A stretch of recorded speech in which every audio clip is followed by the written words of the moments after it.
The morning sun had barely broken through the dense clouds when Captain Jada Williams stepped into the airport, her polished black shoes clicking against the gleaming floor. She had done this countless times before, walked into terminals, checked in with the airline staff, and headed straight to the crew lounge before a flight. But today was different. Today, she wasn't in uniform. Dressed in a simple navy blazer and jeans, Jada carried herself with the quiet confidence that came from years of experience in the cockpit. At just 34, she had already made history as one of the youngest black female captains for a major airline, a dream she had chased since childhood. She had flown through raging storms, handled emergency landings, and trained countless new pilots. But none of that would matter in the next few minutes. As she approached the check-in counter, she offered a polite smile to the airline staff behind the desk. "Good morning," she said, sliding her employee badge onto the counter. "I'm just heading to the crew lounge before my flight." The agent, a middle-aged woman with reading glasses perched on the edge of her nose, barely glanced at the badge before shaking her head. "I'm sorry, ma'am, but passengers need to wait outside before boarding begins." Jada blinked, momentarily caught off guard. "I'm not a passenger. I'm crew." The woman let out a small sigh, her eyes scanning Jada's casual attire. "Ma'am, only authorized personnel are allowed beyond this point. You'll need to wait outside like everyone else." A slow wave of disbelief rolled over Jada. She had been in the aviation industry long enough to recognize what was happening. The hesitation, the dismissive tone, the way the agent hadn't even bothered to check her badge properly. She had seen this play out before, not just with herself but with other colleagues who didn't fit the expected image of a pilot. Keeping her voice steady, she reached into her bag and pulled out a second form of identification. Her official airline ID, complete with her title and credentials. "I'm Captain Williams. I have a flight today." The woman's expression didn't change. If anything, she seemed more annoyed. "Look, I don't have time for this. If you have a complaint, you can take it up with customer service." A flicker of frustration ignited in Jada's chest, but she kept her composure. Years of professionalism had trained her for moments like this. Moments when she had to choose between reacting emotionally or handling things with the grace she had always been taught to uphold. She took a deep breath, preparing to stand her ground, when a voice from behind the counter chimed in. "Is there a problem here?" A senior staff member had walked over, his sharp eyes darting between Jada and the agent. For a brief second, Jada thought the situation would be resolved. Maybe he would recognize her. Maybe he would step in and do the right thing. But instead, he barely glanced at her IDs before shaking his head. "Ma'am, I need you to step aside. We don't allow unauthorized individuals past security." And just like that, the weight of everything came crashing down. She wasn't just being mistaken for a passenger. She was being dismissed, disregarded. It wasn't the first time something like this had happened to her. But this time, she wasn't going to let it slide. Because in just a matter of minutes, the entire airline was about to face a reckoning they never saw coming. Jada stood still for a moment, her fingers tightening around the strap of her bag. The words echoed in her mind, unauthorized individual. She had spent over a decade proving herself in an industry that often made her feel like she had to work twice as hard to be seen as equal. Yet here she was, standing in an airport she had flown out of countless times, being told she didn't belong. The senior staff member didn't even look at her again as he turned to the agent and muttered, "Call security if she doesn't move." Jada felt a familiar heat rise in her chest, a mix of frustration and exhaustion. This wasn't new. It had happened before in different ways. People assuming she was a flight attendant instead of a pilot, passengers looking surprised when she walked into the cockpit, colleagues making subtle remarks about whether she had enough experience for her position. She had always handled it with grace, choosing to let her skill and professionalism speak louder than anything else. But this time was different. She reached into her bag, pulled out her phone, and with a steady hand, snapped a picture of the airline staff. Not to create a scene, not yet. But she wanted to remember this moment. She wanted proof of how easily she was dismissed. The agent's expression changed slightly when she noticed. "Excuse me, ma'am, you can't." Jada slipped her phone back into her pocket before she could finish. "I'd like to speak to the chief pilot on duty," she said, her voice calm but firm. The senior staff member let out a small chuckle, shaking his head. "Ma'am, I've already told you, you need to wait outside." Jada didn't move. "Then call security," she said, meeting his gaze directly. "Because I'm not going anywhere until you do." For a moment, there was silence. A few passengers in line had started paying attention. Nearby, a flight attendant from another airline glanced over, her expression curious. Jada knew how this looked.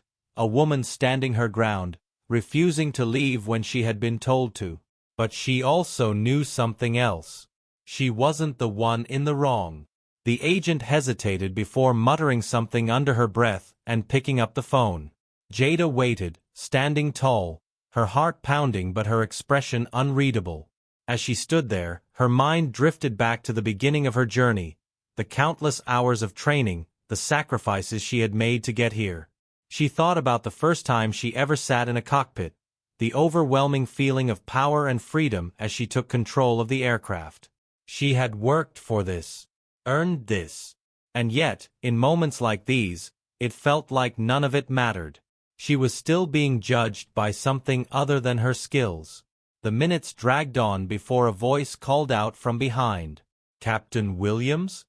She turned to see another pilot approaching, a man she recognized from previous flights. Captain Mark Reynolds. He had been with the airline longer than she had, a respected senior pilot. "What's going on here?" he asked, glancing between Jada and the staff behind the counter. The agent immediately softened when she saw him. "Oh, Captain Reynolds, we had a bit of a mix-up. This woman—" "Captain," Jada corrected, her eyes never leaving hers. "Captain Williams." Reynolds frowned, then looked at her ID. The moment he realized what had happened, his face shifted. "Wait, you didn't recognize her?" he asked the staff. The agent hesitated. "She wasn't in uniform, and, I mean, we have strict security policies, and," her voice trailed off. Reynolds let out a sigh. "She's a senior pilot for this airline. She belongs here." The senior staff member finally spoke up, clearing his throat. "We were just trying to follow procedures." "We?" Jada shook her head, cutting him off. "No, you weren't." Her voice was calm, but there was an unmistakable edge to it. "If I looked different, if I fit the image you had in your head of what a pilot should look like, you wouldn't have questioned me. You would have checked my badge properly. You would have let me through without hesitation. But instead, you dismissed me. You refused to listen, even when I presented my credentials." The staff fell silent. Even Reynolds looked slightly uncomfortable. Jada took a deep breath, then turned to Reynolds. "I need to see the base manager. Now." Reynolds nodded. "I'll walk you there myself." As they moved through the terminal, Jada felt the weight of the moment pressing on her. This wasn't just about today. It wasn't even just about her. It was about every other person who had been doubted, dismissed, or treated like they didn't belong simply because of who they were. And as she walked through the airport she had flown out of hundreds of times, she knew one thing for certain: this wasn't over. Not even close. Jada walked through the terminal with Reynolds beside her, her heartbeat steady but her mind racing. The situation was still sinking in. She had been doubted before, but something about today felt different. Maybe it was the sheer dismissal, the way she had been waved off like she was an inconvenience rather than a professional. Maybe it was the quiet exhaustion creeping up on her, the kind that came from years of fighting the same battles. As they reached the airline's operations office, Reynolds hesitated. "Look, Jada, I get it. That was bad. But you know how it is. Some people just—" She stopped walking and turned to him. "Some people just what?" he exhaled, rubbing the back of his neck. They don't expect pilots like you. She let the words hang between them. Pilots like you. It wasn't the first time she had heard something like that, but coming from a fellow captain, it stung in a way she hadn't expected. So, what do you think I should do? Let it go? Reynolds shook his head. No, I didn't say that. I've been with this airline a long time, and I've seen what happens when you push back too hard. Jada studied his face. He wasn't being malicious. If anything, he looked genuinely concerned. But that was the problem. People got used to this. They got used to ignoring the small things, brushing them off, making excuses. And eventually, the small things turned into big things. She didn't say another word as she pushed open the office door. Inside, the base manager, Tom Whitaker, sat behind his desk, flipping through paperwork. He was a no-nonsense kind of man, someone who prided himself on keeping operations smooth. When he looked up and saw her standing there, his brows furrowed. "Captain Williams," he said, setting down his pen. "What's going on?" Jada crossed her arms. "I was stopped at the check-in counter and told to wait outside because they didn't believe I was a pilot." Whitaker sighed, already looking tired. "That's unfortunate, but I'm sure it was just a misunderstanding." Jada felt her jaw tighten. A misunderstanding. That was the go-to excuse. A simple mistake. An honest error. But mistakes like this didn't happen to all pilots. "I presented my credentials," she said, keeping her voice measured. "Twice. And they still refused to let me through. They even threatened to call security." Whitaker leaned back in his chair. "I'll talk to the staff. Make sure they're more careful next time." Jada shook her head. "That's not enough." Whitaker studied her. "What do you want, Captain?" Jada took a breath. "I want accountability. I want to know why this keeps happening, not just to me, but to others. How many pilots have walked into this airport and never had to prove who they were? How many have been questioned, dismissed, and ignored?" Whitaker exhaled, rubbing his temple. "Jada, you're a great pilot. No one is questioning that." She let out a quiet laugh. "That's the problem, Tom. They are questioning it. Not because of my skills, not because of my record, but because of how I look. And it's not just about today. It's about a pattern." Whitaker tapped his fingers on the desk. "You want me to do what? Fire someone over this?" Jada held his gaze. "I want this company to acknowledge that bias exists here. I want real change. Training policies, something that prevents this from happening to the next person." Whitaker was silent for a moment. Then he let out a slow breath. "I'll see what I can do." Jada knew what that meant. It meant I'll let this fade away. It meant I don't want to deal with this. She had given him a chance to do the right thing. Now, it was up to him whether he took it. As she turned to leave, Reynolds followed her out. "Jada," he said quietly, "what are you planning to do?" She didn't answer right away. Because the truth was, she wasn't sure yet. But one thing was clear. This wasn't over. And if the airline thought they could brush it under the rug, they were about to find out just how wrong they were. Jada left the office without another word, her mind racing as she moved through the terminal. The buzz of passengers, the overhead announcements, the distant hum of jet engines, it all felt distant, like white noise behind the storm brewing inside her. She had given them a chance to do the right thing, to acknowledge what had happened, and they had dismissed it like it was nothing. A misunderstanding. A mistake to be brushed off. She had spent her entire career proving herself, making sure there was no room for doubt. She had flown through turbulence so rough it rattled the bones, landed planes in conditions that made lesser pilots hesitate, and handled emergencies with a kind of composure that earned respect. And still, none of that mattered in moments like today. As she walked toward the crew lounge, her phone buzzed in her pocket. She pulled it out and saw a message from a fellow pilot, Rachel Torres. Rachel. Heard what happened. You good? Jada exhaled sharply, her fingers hovering over the screen before she replied. Jada. I'm fine. But this isn't over. Rachel's response came almost instantly. Rachel. Let me know how I can help. Jada stared at the message for a moment, then tucked her phone away. She had allies.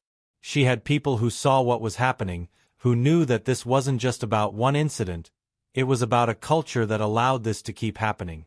As she reached the lounge, she noticed a few crew members glance her way, some with curiosity, others with recognition. The story was already spreading. She wasn't sure how much they knew, but she could feel the weight of their eyes on her. She grabbed a cup of coffee from the machine and sat down at one of the tables, forcing herself to take a breath. She needed a plan. If Whitaker wasn't going to take this seriously, she had to find another way to make them listen. That's when an idea formed. She reached for her phone again, scrolling through her contacts until she found the name she was looking for. Daniel Carter, a journalist she had met a few years back when he was covering a story on diversity in aviation. He had always been one of the few willing to ask the tough questions, to dig into issues that others ignored. Her thumb hovered over the call button. Was she really going to do this? She thought about the moment at the counter, the way the staff had dismissed her, the way Whitaker had sighed like she was asking for too much. Yes, she was. She pressed the button and lifted the phone to her ear. Jada. Daniel's voice came through after a few rings. It's been a while. What's up? She took a deep breath. I have a story for you. There was a pause. Then, I'm listening. Jada glanced around the lounge, lowering her voice slightly. I was stopped at check-in today. They told me to wait outside because they didn't believe I was a pilot, even after I showed them my ID. Daniel let out a low whistle. That's not surprising. Unfortunately, Jada's grip tightened on the phone. It's not just about today. This is part of a bigger problem. And I'm done letting it slide.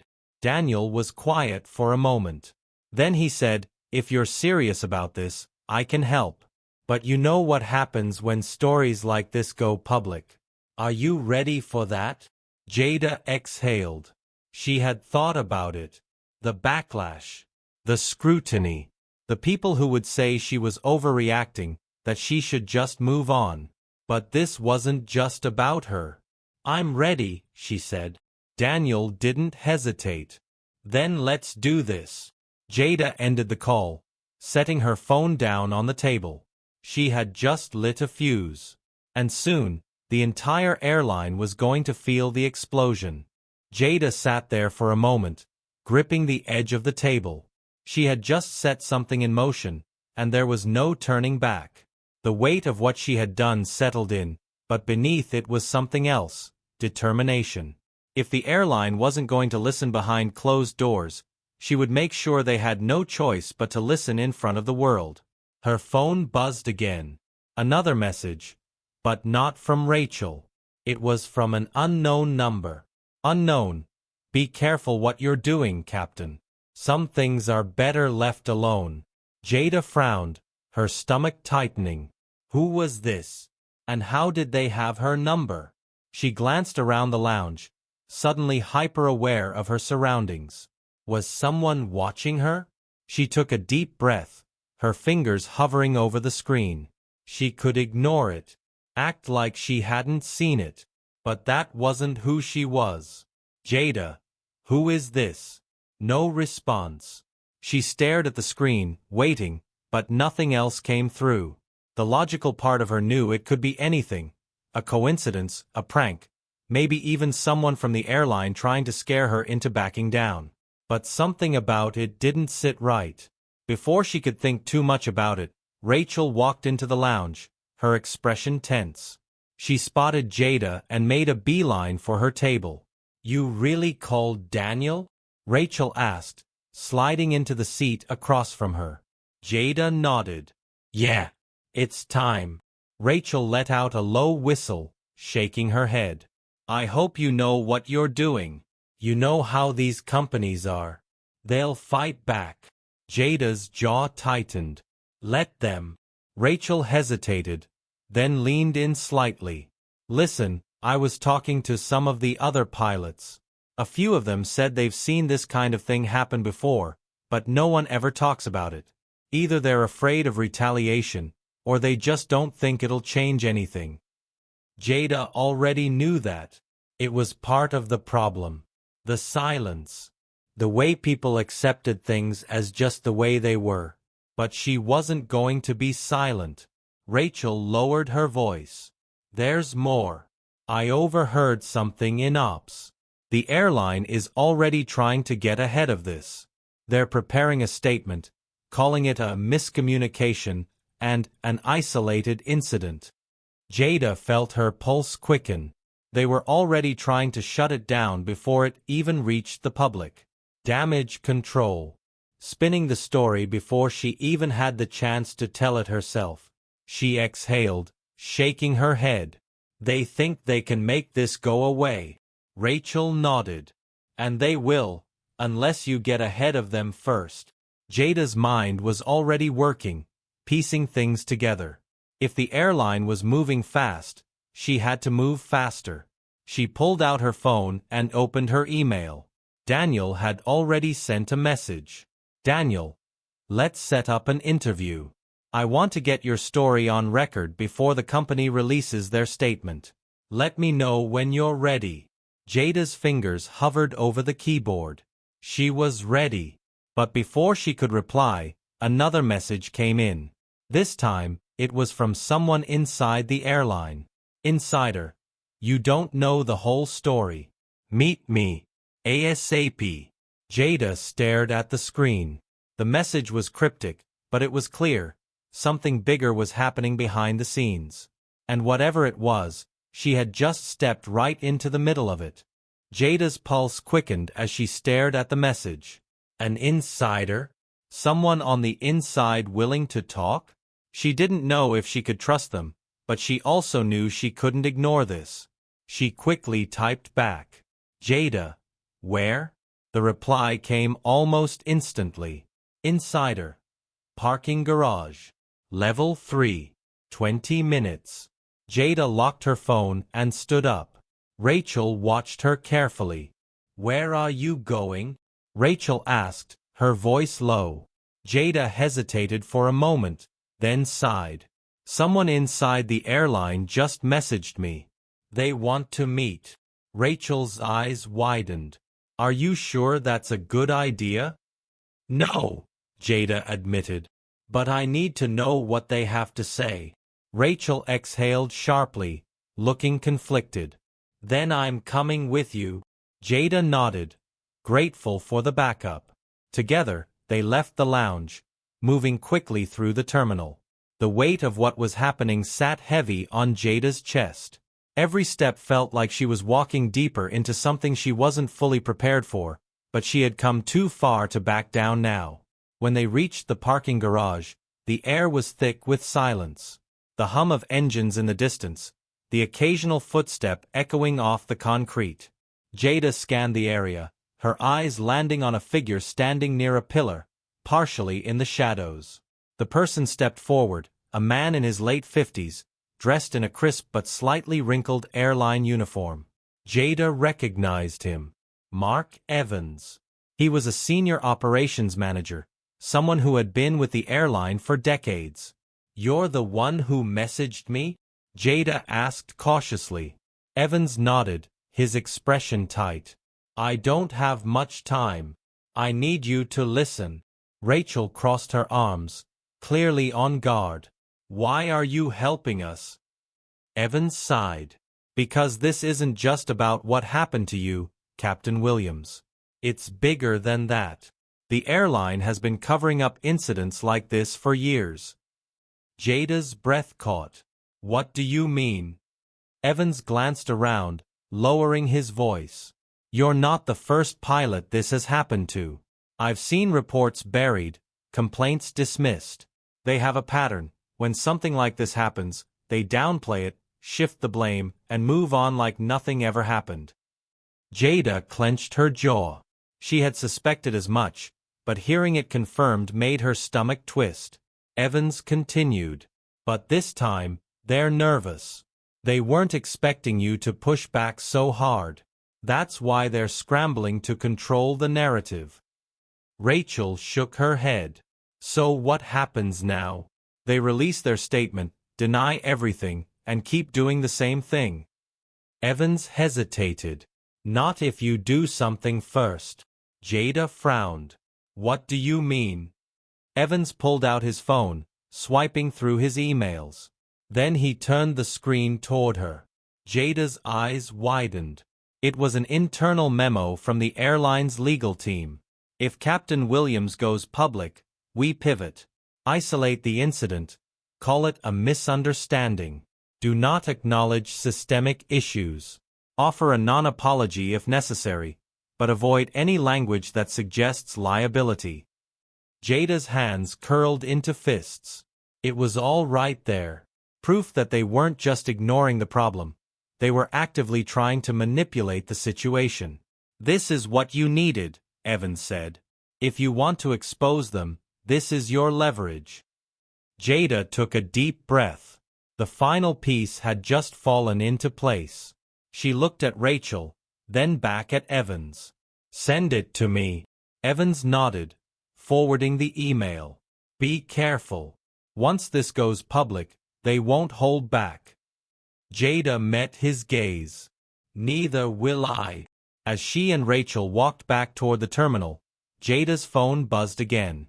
A message from Daniel. Daniel, I just got a call from someone at the airline. They're trying to kill the story. But it's too late. Jada exhaled, her grip tightening on her phone. It was too late for them to hide the truth. And now, the whole world was about to know. Jada sat in the quiet of her car, her heart pounding as she stared at the forwarded email on her phone. It was the proof she needed. The airline had never planned to take real accountability. They had done this before, and they would keep doing it unless someone stopped them. And now, they had made the mistake of underestimating the wrong person. She forwarded the email to Daniel with a simple message. Jada, this changes everything. Let's go public now. Almost immediately, her phone rang. It was Daniel. She took a steadying breath and answered. You sure about this? He asked, his voice serious. Once this is out, there's no going back. Jada looked out the window, watching planes take off in the distance. She thought about all the pilots before her who had been silenced, about the ones who had been dismissed or ignored. And she thought about the young black girls who might dream of flying one day, who deserved a future where they wouldn't have to prove their worth just to exist in this space. I'm sure, she said. Daniel didn't waste any time. I'll publish the article in the next hour. It'll be everywhere. Jada hung up and exhaled. There was no fear now, only a deep, unwavering certainty. This was the right thing to do. Minutes later, her phone lit up with notifications. The article was live.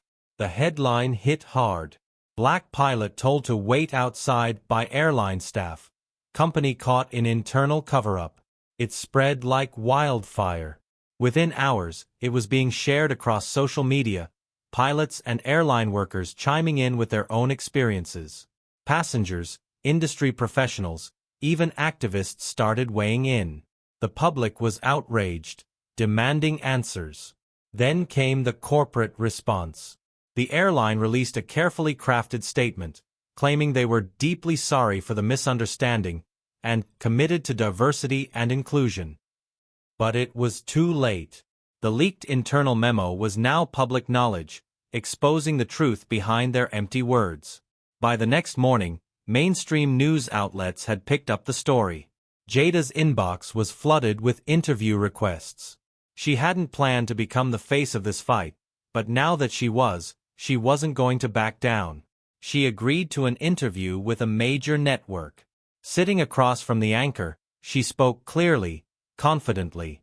This isn't just about me, Jada said. It's about a culture that allows these things to happen over and over again. It's about making sure the next generation of pilots, of all backgrounds, doesn't have to fight just to be seen as equal. The interview aired nationwide. Support poured in from pilots across the country, from advocacy groups, from passengers who vowed to hold airlines accountable. And then, the unexpected happened. The airline's CEO stepped down. Executives were forced to publicly acknowledge the internal failures that had been ignored for years. The company announced sweeping policy changes, including mandatory bias training and a third-party audit of their hiring and workplace culture. Jada watched it all unfold with a mix of satisfaction and relief.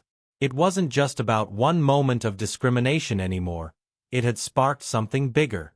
Sitting in the cockpit of her next flight, she ran her hands over the controls, feeling the familiar sense of belonging she had always known in the air. This was her place. No one could take that from her. As the plane taxied to the runway, she glanced at her co-pilot, a young woman who had been following the news closely. "You ready?" Jada asked with a small smile. The woman nodded, her eyes filled with something Jada recognized: hope. Jada gripped the throttle and took a deep breath. "Let's fly."